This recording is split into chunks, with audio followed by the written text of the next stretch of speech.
சொல்லுகிறது உன்னத பாட்டு புஸ்தகத்திலே, என் மனவாட்டியே உன் முகங்கள் எப்படி இருக்கிறது? தேவ சபையுள்ள மனவாட்டி கண்ணங்கள் அவள் முக்காட்டு நடுவிலே வெளுத்த மாதுளப்பழம். தேவ சபைக்கு தேவ ஜனங்களுடைய முகங்கள் எப்படி இருக்க வேண்டும்? வெளுத்த மாதுளப்பழம் என்றால் என்ன?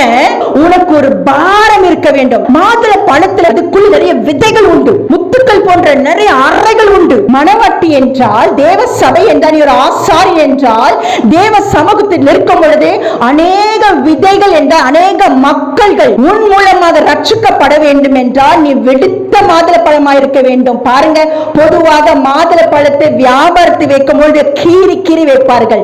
இது கனிந்திருக்கிறது பாருங்க, வாங்குங்க என்று சொல்லி. அதே போல நாம் எல்லாம் நம்முடைய குணங்களை கீறி கீறி பார்க்கிற மாதுளை பழங்கள் அல்ல, வியாபாரத்துக்கு செல்கிற மாதுளை பழம் அல்ல.